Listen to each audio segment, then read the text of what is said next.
नमस्कार दर्शकों, मेरा नाम है संदीप आर के सिंह। प्रारूप पर आप सबका स्वागत। आज हमारे साथ हमारे सारे अग्रज व्यालोक जी, स्वागत सर। पुष्कर सर, स्वागत। राम राम। अवनीश सर, राम राम। नमस्कार। जय श्री राम। नमस्कार संदीप जी, प्रारब्ध के सभी दर्शकों को प्रणाम जी। कल मैं सबसे पहले पुष्कर दा के पास आना चाहूंगा। पुष्कर दा, कल आपका एक वीडियो था, काफी ज्यादा चर्चित रहा, लोगों की बड़ी अच्छी प्रतिक्रिया रही कि राहुल गांधी ने जो संसद में किया, जो बोला परसों, वो उससे सब लोग बहुत आहत थे, बहुत ज्यादा आहत थे, और पूरी उम्मीद थी कि उसका कुछ न कुछ उसको तत्काल प्रभाव से जवाब देना चाहिए। कल मोदी जी ने एक अच्छी खासी 2.5 घंटे, 2.25 घंटे की स्पीच दी, और उसमें काफी ज्यादा एनर्जेटिक स्पीच थी। काफी ज्यादा आड़े हाथों लिया राहुल गांधी को, विपक्ष को, सबको ही, खासकर राहुल गांधी को एज ए एलओपी। तो मैं आपसे जानना चाहूंगा पुष्कर दा कि क्या प्रतिक्रिया है आपकी मोदी जी की कल की स्पीच के बारे में। देखिए, यदि आप मुझसे बात करेंगे कि मोदी जी की जो लोकसभा में कल भाषण दिया और उस भाषण के माध्यम से उन्होंने जो इससे पहले राहुल गांधी और विपक्ष की तरफ से जिस तरीके से विष्ठा फेंकी गई हिंदुओं का नाम लेके, तो उसको कहेंगे उन्होंने सारे जो है बॉक्सेस टिक किए मोदी जी ने। लेकिन जब उसके साथ मेरे दिमाग में एक बात और आती है कि वक्ता के रूप में तो मोदी जी का कोई जोड़ है नहीं। इससे पहले भी बहुत अच्छे भाषण उन्होंने किए हैं, जवाब दिए हैं, तार्किक जवाब दिए हैं, एग्रेसिव भी दिखाते हैं। पूरे लोकसभा के चुनाव में भी इन्होंने यही किया। जो जो नैरेटिव उनको फेंकना था, जब जनता के सामने अपनी बात कहनी थी, उन्होंने जो है स्टेज पे आके एक वक्ता के रूप में ये कहा और जनता तक बात पहुंची। असर क्या हुआ? देखिए, ऐसा है कि जो कहा उन्होंने उसको जो है केवल एक भाषण के उस पर देखेंगे आप, तो बहुत बहुत बढ़िया, 10 में 9 नंबर दे दिया मैंने उनको। लेकिन सवाल इस बात का है कि पिछले 10 साल से यही हो रहा। शुरू के 5-7 साल 8 साल जो है इसकी नॉवेल्टी थी, अब इसकी नॉवेल्टी नहीं। ये उनसे अपेक्षा थी, अपेक्षा रखी गई थी कि प्रधानमंत्री जो है अपना जब भी कोई भाषण देते हैं पूरी तैयारी से करते हैं और एक एक चीज को गौर से करते हैं और जवाब देते हैं। सवाल इस बात का है, ये जो है जो भाषण और जो बातें कही है, ये चीजें जो है लोकसभा से बाहर निकलकर गांव गांव जानी चाहिए, क्षेत्रवार जानी चाहिए। जो प्रत्याशी जीते थे, जो जीते हैं या जो हारे हैं, ये उनके और उनके कार्यकर्ताओं के माध्यम जाना चाहिए। तो जहां तक जो है उसको ताली बजानी हो तो लीजिए, मैं ताली बजा देता हूँ मोदी जी को, शानदार। लेकिन उसके साथ में जो है एक जो असलियत जो है, जो एक धरातल का सत्य है, वो ये है कि जो ये कह रहे हैं इसको जो है क्रियान्वयन की जरूरत। जब वो ये कहते हैं कि इको सिस्टम का जो है जवाब जो है, कि साजिशों का जवाब जो है उनकी ही तरीके से दिया जाएगा, तो हम इसमें अब इंटरेस्टेड नहीं है भारत की जनता। और वो इंटरेस्टेड नहीं थी क्योंकि वो ये चीज जो है बहुत पहले से होते हुए देखना चाहती।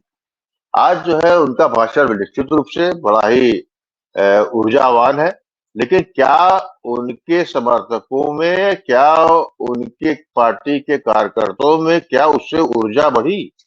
क्या उनमें ऊर्जा का संचय हुआ? ये एक प्रश्न चिन्ह है, वो देखना पड़ेगा। क्योंकि जिस बात को वे कह रहे हैं कि इसमें साजिशों को, इकोसिस्टम के साजिशों का उसके स्तर पे आकर जवाब देंगे, इस स्तर का जवाब देने की कई लोगों ने कोशिश की जो उनके दल के थे, लेकिन हर बार उनके मुंह सील दिए। आज जो है अनश्योर है, भ्रमित है उनका कार्यकर्ता भी और उनके दल के लोग भी, कि क्या चीज जो है ऐसी होगी जो लक्ष्मण रेखा पार कर जाएगी। कौन चीज जो आती है वो जो है इकोसिस्टम के धरातल की होगी, ये कौन तय करेगा कि किस स्तर पर, कौन सा स्तर इकोसिस्टम का है। और उस इकोसिस्टम को एक ही व्यक्ति तय करेगा, वो है प्रधानमंत्री मोदी जी। तो प्रधानमंत्री मोदी जी को इसमें पहल लेनी होगी। बोला है तो उसके अंदर कोई जो है बहुत लंबी गाथा लिखने की जरूरत नहीं है। दिखाए क्या है, लोकसभा से बाहर निकल के बोले। लोकसभा में हत्या अक्षम्य होती, कुछ भी बोल दिया आप बाहर आइए। अपने आपने जो मनोबल तोड़ा है अपने कार्यकर्ताओं का, अपने दलों का, उन लोगों का जिन जो आग उगलते थे, जो है ताल ठोके खड़े होते थे, आप उनको जो है उनके हुए टूटे हुए मॉरल को, जो उनके कंधे झुक गए हैं, उसको उठाने का काम प्रधानमंत्री मोदी जी को करना चाहिए। हाँ, एक जी सदन नेता होने के नाते जो उन्होंने किया बहुत शानदार, लेकिन अब यह है कि बात बात से नहीं होनी चाहिए, बात के साथ उनको सारे स्तर स्वयं तय करने होंगे ताकि कहीं कोई एम्बिग्यूटी ना रहे। जी जी काफी क्लैरिटी कि अभी भी चूंकि बहुत बड़े समर्थक हैं तो बहुत ज्यादा अपेक्षाएं भी हैं, वो दिख भी रहा है। और पर मैं अब व्यालोक जी के पास आऊंगा कि ठीक है, दादा ने ऐसा कहा कि भाई समर्थकों में मोदी जी ने स्वयं कई लोगों को इस प्रकार से रोका कि भाई आप लोग की भाषा संयत रहनी चाहिए। पर कल मैं देखता हूँ कि अनुराग ठाकुर की भी भाषा लोकसभा में काफी ज्यादा एग्रेसिव रही। संतोष पांडे जी हैं, छत्तीसगढ़ से सांसद है, उन्होंने बकायदा, जो हम लोग कल डिस्कस कर रहे थे कि मुस्लिम समाज के द्वारा की गई सारी जघन्य हिंसक हत्या घटनाओं का जो है पूरा सिलसिलेवार तरीके से लिस्ट बनाया, दिया, बताया, बोला बहुत एग्रेसिव तरीके से। और वैलोक भाई, मोदी जी का स्वयं का मोदी जी का स्वयं का जो है जो कल की ऊर्जा थी, जो विषधर के प्रति रिक्वायर्ड थी, विषधर ने परसों किया, उससे तो सबसे ज्यादा आहत हम लोग सदैव हैं और रहेंगे। क्या आपको दिखा कि मोदी जी भी आहत थे और उसका उस अनुसार उन्होंने उत्तर दिया? राजनीति का पहला फलसफा है कि जो आप सोचते होते हैं उसको कहते नहीं हैं, और जो आप कहते हैं वो करते नहीं हैं, और जो करते हैं वह ना आप कहते हैं और न दिखाते हैं। ये पश्चिमी अवधारणा है, लेकिन पश्चिम के बाप जो चाणक्य हैं उन्होंने ही कह दिया है, मनसा चिंतिते कार्य वचसा न प्रकाशे। अब ये चाणक्य का मैंने नाम लगा दिया है, हालांकि उनका है नहीं, लेकिन जन जी के लिए को चाणक्य के नाम पर मैं कुछ भी कह जाऊंगा, या किसी के लिए भी, कौन मुझे रोकने आता है। लेकिन दिक्कत यह है कि कुछ पढ़े लिखे लोग मुझे सुनने आ जाते हैं, इसलिए मैं वापस उसको सुधार कर बोल दे रहा हूं कि भाई वो किसी चाणक्य का नहीं है, लेकिन उन्हीं के समकालीन का है। प्रधानमंत्री मोदी की कैबिनेट का तो हमें पता ही नहीं रहता है। अनुच्छेद 370 जिस दिन हटने वाला था, मुझे नहीं लगता उसके 48 घंटे पहले किसी को पता था। राम मंदिर का फैसला जब आने वाला था तो हम सभी को लग रहा था कि क्या आएगा, नहीं आएगा, कैसे होगा। जिस समय 3 तलाक का मामला हो रहा था फाइनल, कितनी देर पहले हम लोगों में से कितनों को लगा था मामला। प्रधानमंत्री मोदी के साथ सबसे बड़ी दिक्कत यह है और सबसे बड़ी खूबी यह है कि वह उस महान देश के प्रधानमंत्री हैं जिसका नाम भारतवर्ष है। आप हिंदुओं की बात कर रहे हैं साहब, कल हिंदुओं पर सबसे ज्यादा छींटाकशी किसने की है? जिनके नाम तथाकथित हिंदू हैं। आप उनको हिंदू माने न माने, इस देश की 60% आबादी उनको हिंदू मानती है। इस देश में सनातन के खिलाफ सबसे ज्यादा जहर किसने उगला है? इस देश में फक हिंदुत्व का नारा किसने दिया है? इस देश में गो मांस को एकदम एक अधिकार की तरह बताने वाले और लड़ने वाले कौन हैं? मुझे नहीं लगता उसमें कोई मुसलमान है, कोई ईसाई है, कोई यहूदी है ना, सारे के सारे हिंदू हैं। डीएन झा कोई मुसलमान थे क्या, जिन्होंने ये पूरा बवाल मचाया कि ब्राह्मणों ने कि यहाँ जब अतिथि सत्कार होता था तो गोमेद होता था और तमाम चीजें होती थी। अब वहां से आइए आप कल की संसद में, और कल की संसद से पहले चलिए परसों की संसद में, जिसके ऊपर पूरा जीवन लहालोट है।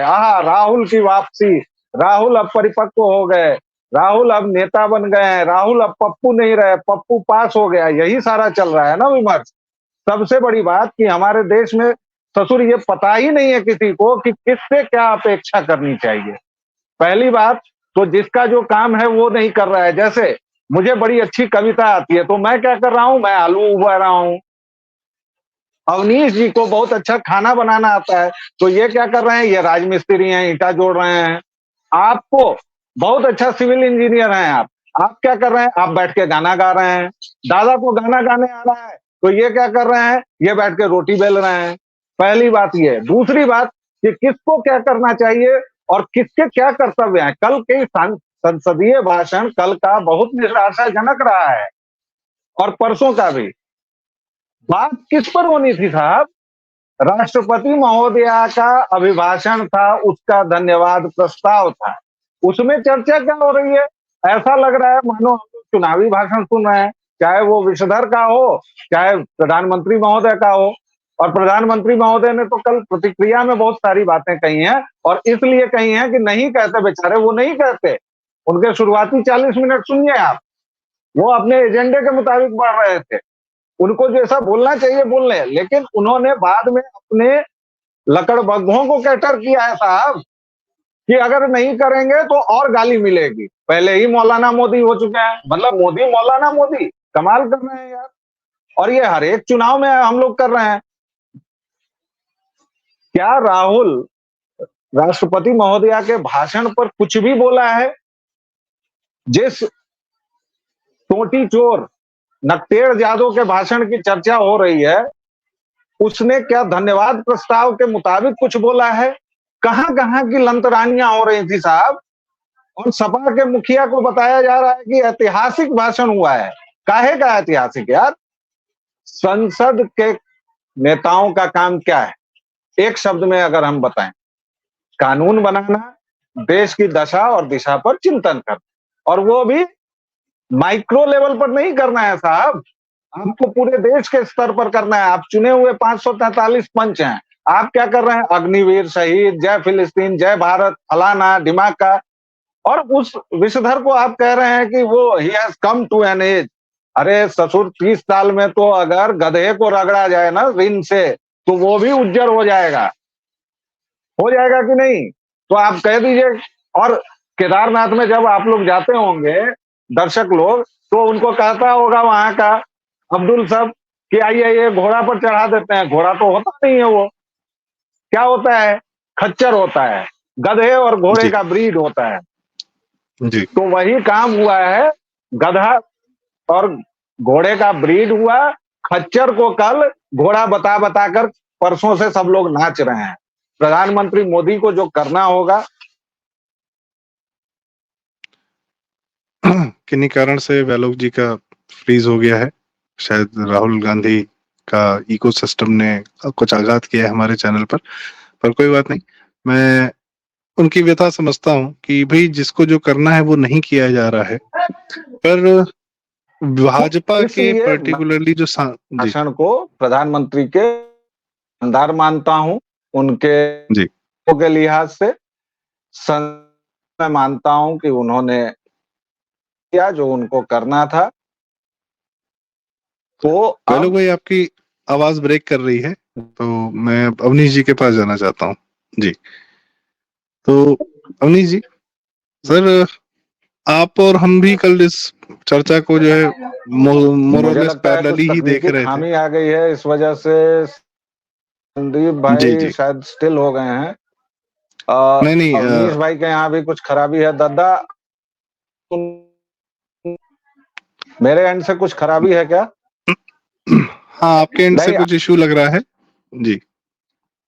तो अवनीश सर, मैं आपके पास आता हूँ कि कल हम और आप पैरेलली ऑलमोस्ट देख रहे थे मोदी जी का भाषण, और मुझे अपने स्तर से मैं अगर कहूँ तो मैं ठीक है, पिछले 1 महीने की घटनाओं 4 जून के बाद से जो थोड़ा बहुत ऊर्जा का संचार कल महसूस हुआ, और यह मैंने देखा कि भाई ये मोदी जी के जो आसपास के लोग थे, जो आपके सांसद हैं, या उनकी स्वयं की अगर हम उसकी बात करने की, तो उसमें भी उनको जो है हमें दिखता है कि कुछ बातें तो जरूरी कही हैं, जैसे इकोसिस्टम को हाथों अड़े, मतलब took the bulls by the horns, Rahul Gandhi को रिडिक्यूल किया, वो बड़ा जरूरी लगा।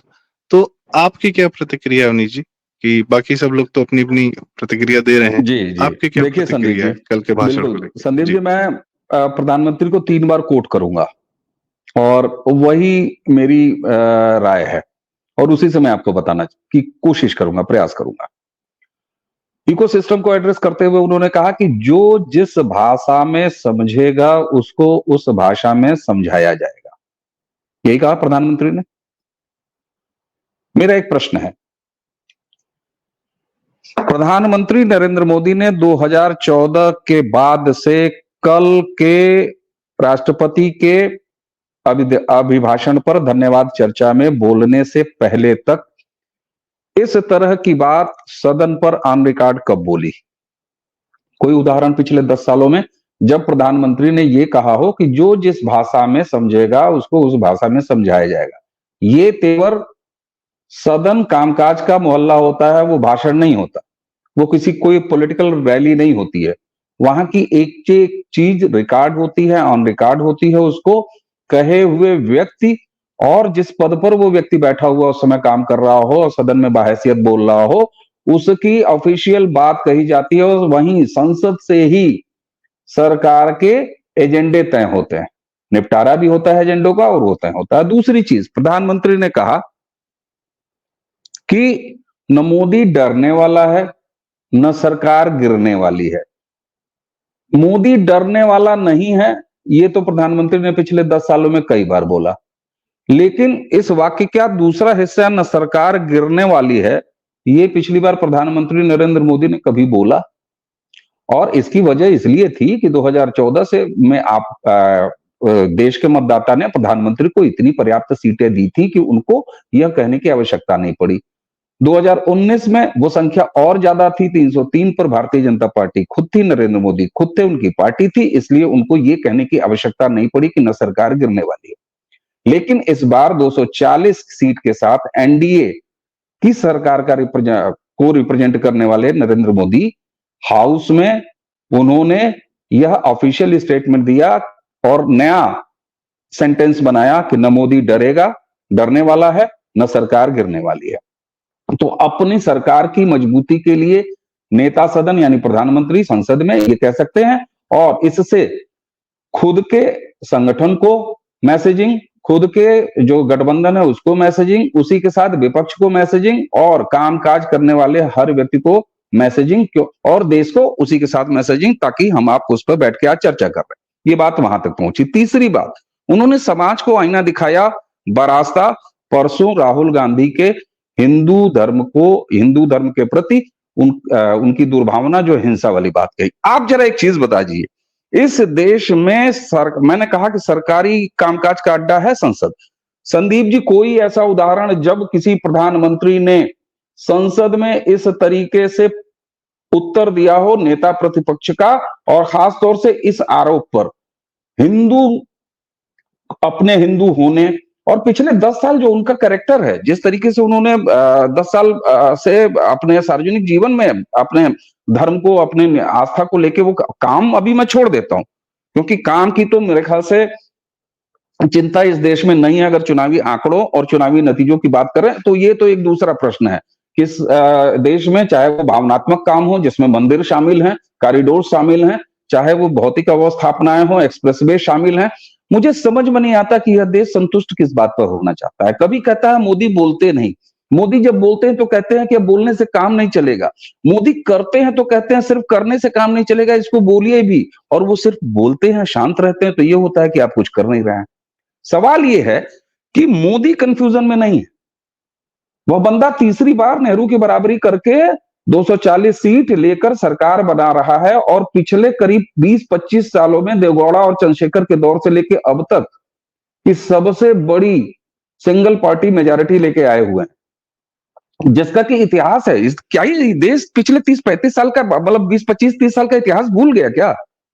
नरसिम्हा राव के बाद और अटल जी के बाद, मतलब उससे पहले, उससे आसपास क्या चल रहा था इस देश में, कांग्रेस खुद भूल गई है। इसीलिए उन्होंने कल प्रधानमंत्री, तो मुझे लगता है, मेरा यह मानना है कि प्रधानमंत्री ने वह सब कुछ कहा कामकाज पर, जैसा वे लोग कह रहे थे कि पहले 40 मिनट वो अपने काम पर रहे, उसके बाद नेता प्रतिपक्ष। और एक चीज बताऊं आपको, राहुल पप्पू नहीं है, बिल्कुल नहीं है। और प्रधानमंत्री ने इस देश को एहसास कराया जब उन्होंने कहा कि नेता प्रतिपक्षों को मैं हल्के में नहीं ले सकता, उनकी कोई बात हल्के में नहीं है। और नेता प्रतिपक्ष के तौर पर जब कांग्रेस कि राहुल गांधी ने हिंदू धर्म के बारे जी। में इतनी शर्मनाक टिप्पणी की, तो मोदी ने पलट के हम्म। जवाब दिया। मोदी एक्शन में दिख रहे हैं, उन्होंने कई चीज का सबूत दिया कि अब जी। नीचे आएंगे। इससे पहले ठीक है, लोग कहते हैं कि बहुत सारे लोग बोले, उनका मुंह बंद करा दिया गया। अरे भाई, तो ये कब बोला था कि जिस भाषा में जवाब दिया जाएगा उसी भाषा में? ये जी, तो ये तो खुद योगी जी प्रधानमंत्री वाली बोल भाषा रहे है। हैं ना। और अभी 18वीं लोकसभा का शुरुआत हुई है भाई, पहला सेशन है, पहले हफ्ता है। अब बोलिए ना, देखिए तब ये आरोप लगे कि मोदी के कथनी और करनी में फर्क है।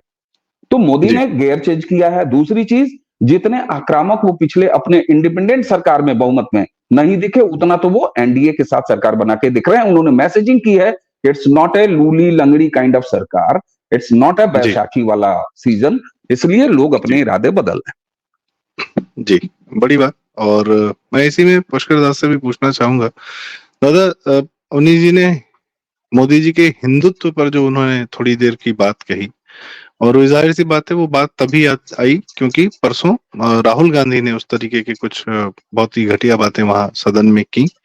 और मैं बाकी की बात हटा देता हूँ, सबसे ज्यादा आहत हम लोग उसी वजह से हुए। सदन में एज अ प्रधानमंत्री हिंदुत्व को डिफेंड करने वाला, वो देश जो सेकुलर हुआ जा रहा था, जिसको जबरदस्ती सेकुलर बनाया जा रहा था, जहां पूरा समाज सेकुलर हुआ जा रहा था, वहां सदन में ऑन रिकॉर्ड भविष्य के लिए सुरक्षित कर दिया गया कि मोदी जी हिंदू शब्द को पूरी तरह चारों तरफ से घेर कर उसकी सुरक्षा के लिए, उसकी रक्षा के लिए दिखे। आपकी क्या राय है इस पर, जो हिंदुत्व के प्रति मोदी जी ने अपनी बात कही? बस देखिए, ऐसा है कि हिंदुत्व या सनातन जो भी आप नाम लेना चाहे, उसके प्रति जो है प्रधानमंत्री नरेंद्र मोदी की प्रतिबद्धता पे तो कभी कोई प्रश्न चिन्ह लगा ही नहीं। पहली बार राजनीतिक के कोई पहला ऐसा राजनीतिक आया था जिसने कि सनातनी प्रतीकों को अपने कर्म से और मन से ओढ़ा और दिखाया। कभी उस पे जो उन्होंने जो है, इस पे कोई ना उनको संदेह रहा, ना इस पे उनको जो है किसी तरह का जो है, उनसे कहेंगे कि उनको बड़ा स्वाभिमान इस पे रहा। तो इस पे तो ये प्रश्न उसका है ही नहीं। जहां तक डिफेंड करने वाली बात है, हम लोग कल की क्योंकि भाषण की बात कर रहे हैं, लेकिन राहुल गांधी जो बोला परसों, वो वही बोला है जो पिछले कई सालों से बोल रहा है। भाई, पूरे चुनाव आप जो है 2024 के लोकसभा का, उसमें बोला, हर जगह बोला। मेरा जहां पर जो है, जो मेरा अपना एक मन खिन्न कह लीजिए या इसको कह लीजिए, जहां पे मेरा जो एक व्यथा कह लीजिए, भारत के प्रधानमंत्री को ये सुनना पड़ा। राहुल गांधी नहीं बोल रहा था सदन में, नेता प्रतिपक्ष बोल रहा था। और जब जो है भारत के संसद में ये नेता प्रतिपक्ष हिंदुत्व पे कीचड़ उछालता है, उसको डिग्रेड करता है, तो उसकी गूंज बहुत दूर तक जाती है। ये सुनना पड़ा, ये व्यथा की बात। ठीक है, चलिए, हो गया। मोदी जी ने अपने भाषण में इंडिकेशन दिए। भाई, आप जो है जब ये बात करते हैं कि पहले कब मोदी जी ने कहा कि हम जो है इकोसिस्टम का जवाब जो है हम उनको उसकी भाषा में ही देंगे, तो भाई आपको जो है इसमें कहीं ना कहीं बहुत बड़ी fault line between the prime minister and his subordinates और हिज कॉलीग्स। आपको जो है, आपको जिनके माध्यम से आप सत्ता में आते हैं, जिनके माध्यम से अपनी विचारधारा को और पुष्ट करते हैं, जिसके माध्यम से आप अपने सनातन, अपने धर्म, अपनी विचारधारा को सशक्त करते हैं, उनको आप सार्वजनिक रूप से शट ऑफ कॉल दे चुके हैं कई तरीके से, एक बार नहीं। आज जो है एकदम कलेवर पलटा है।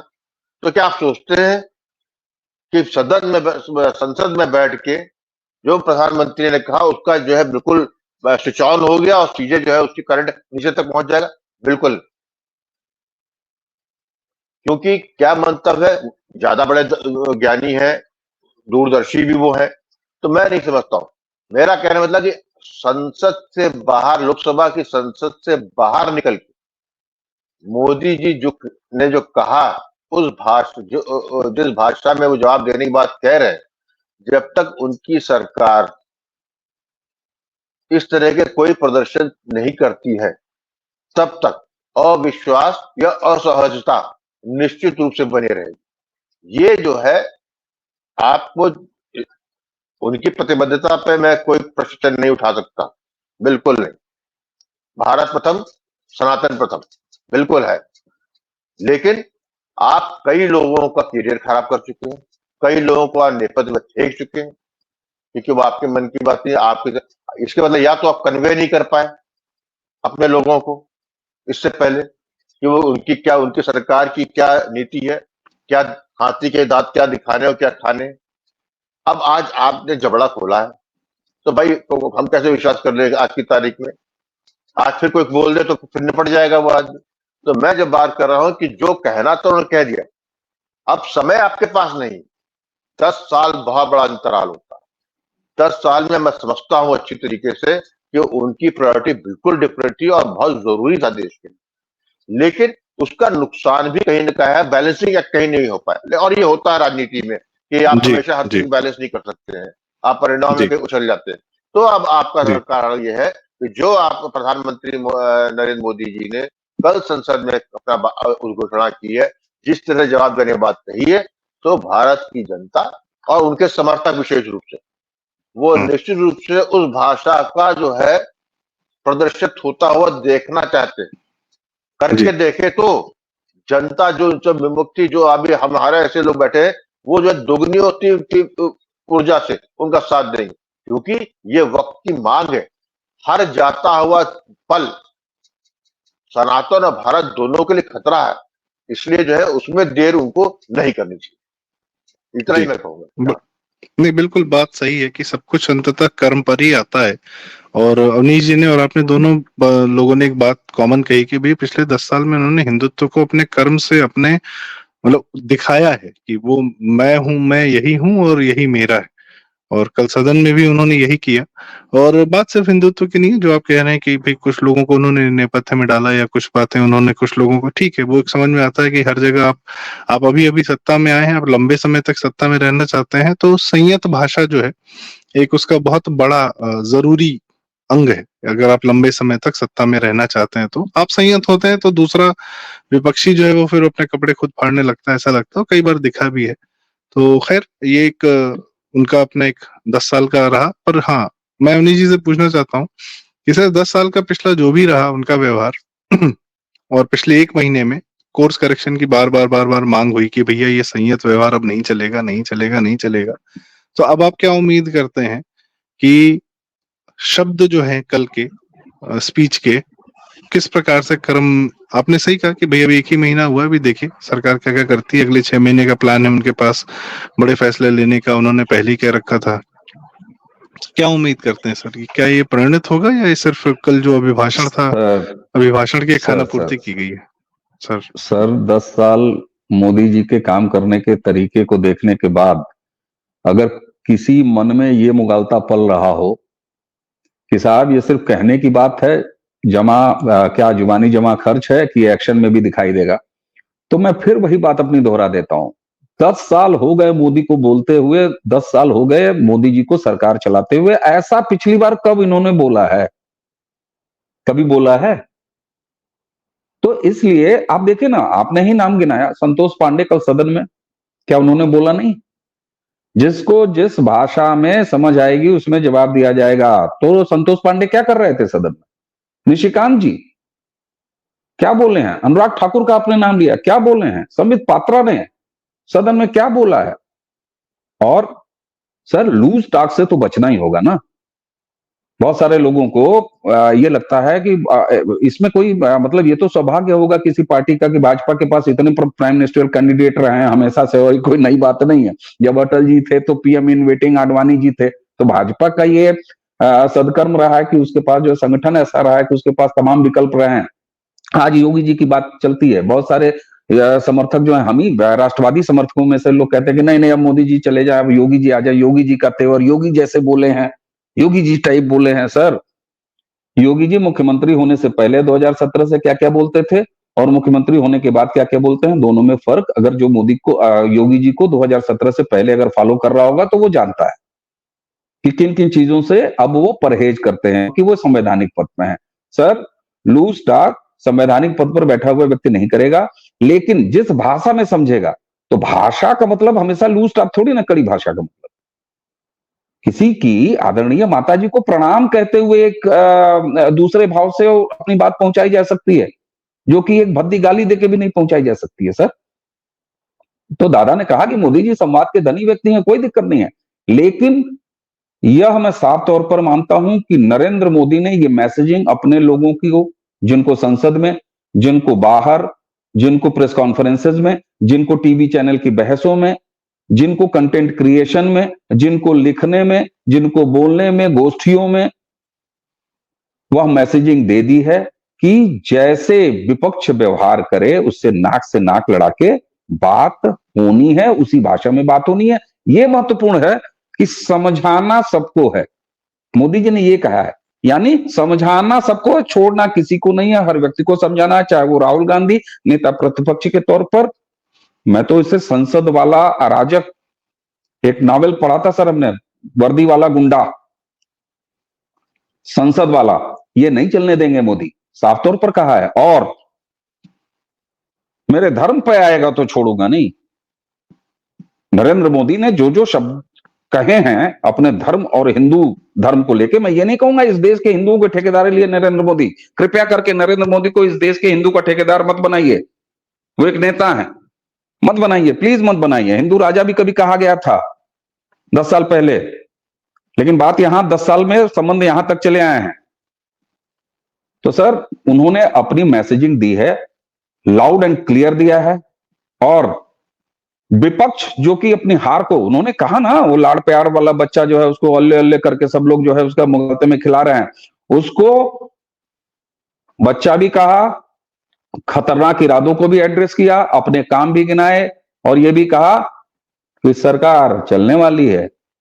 यहां पुनर्विचार करने की जरूरत होगी, थोड़ा सा अंतर आत्म अवलोकन भी करने की आवश्यकता हो, क्योंकि मोदी जी ने कहा है, जब वो ये कह चुके थे कि सरकार नहीं गिरने वाली है, उसके बाद उन्होंने जब हिंदू अपमान पर बोलना शुरू किया तो उन्होंने हिंदू समाज को भी चेताया, कहा कि यह अब संसद से बाहर हिंदू समाज को सोचना होगा, जिसमें हम तमाम लोग शामिल हैं सर। तो मैं मानता हूं प्रधानमंत्री ने अपने हिस्से का काम कर दिया है, पिछले 10 सालों से वो अपने हिस्से का काम करते चले आ रहे हैं, 240 सीट भी लेके आए हैं, यानी जनता ने भी उनके अपने हिस्से का काम बखूबी किया है, तीसरी बार सरकार बनाई है। नरेंद्र मोदी जी ने अब मैसेजिंग दी है, तो अब वेट कीजिए सर, और संसद में शुरू हो चुका है, जवाब दिया जा रहा है। अनुराग ठाकुर ने जिस तरीके से वो किताब गिनाई सर, ये लहजा सुनने को मिलेगा, ठीक है, कुछ लोगों को उससे जो है वो आत्मसंतोष मिलता है, उसी के लिए सही। तो मोदी जबानी जमा खर्च वाले नेता नहीं है, ये देश पिछले 10 सालों से हम आप देख रहे हैं उनको, इसलिए इस मामले में भी, इस किताब को भी, इस पाठ को भी अगर उन्होंने पहली बार खोला है 10 साल में, तो इसमें भी जबानी जमा खर्ची नहीं होगी, ऐसा हमको विश्वास है, भरोसा है जी। और पर्टिकुलरली इकोसिस्टम के बारे में जो कहा कि जिस भाषा में जवाब दिया है, जिस भाषा में बात करो, तो उनकी भाषा एफआईआर वाली भी है। वो राइट विंग या भारतीय विंग वाले लोग को एफआईआर करके डराने धमकाने का प्रयास करते हैं, तो भाई एफआईआर का जवाब एफआईआर भी हो सकता है, इधर से भी एफआईआर होगा, इधर से भी पुलिस जाएगी दूसरे स्टेट में, तुम्हारे मोहम्मद जुबैर को और इस प्रकार के जितने उधर के इकोसिस्टम वाले जो झूठ फैलाते रहते हैं, उनके बहुत सारे कुकर्म उठाए जा सकते हैं, ऐसी क्या तकलीफ है। तो मेरे ख्याल से आपने कहा मैसेजिंग क्लियर है। पुष्करदा की बात कि आगे आने वाला समय हम देखना चाहेंगे कि क्या क्या करते हैं, और ये जनता की मांग थी, वो मांग को थोड़ा बहुत पूरा करते हुए कल मोदी जी बिल्कुल दिखे हैं, इसमें तो शंका नहीं है कि पिछले 1 महीने का जो माहौल था उससे जो है थोड़ा एक बेहतर मैसेजिंग, थोड़ा बेहतर माहौल कल दिखा। इसी के साथ हम अपने दर्शकों से विदा चाहेंगे फिलहाल के लिए। और पुष्करदा बहुत बहुत धन्यवाद, आपने समय दिया। अवनीश सर आपका भी धन्यवाद, आपने समय दिया, जानकारी साझा की, विचार साझा किए। और दर्शकों से रिक्वेस्ट, कृपया हमारा चैनल सब्सक्राइब करें, वीडियो लाइक करें, शेयर करें, और इन बातों पर हम लगातार अपना नजर भी बनाए रखेंगे और चर्चा भी करते रहेंगे। बहुत बहुत धन्यवाद, नमस्कार, जय श्री राम। जय जय।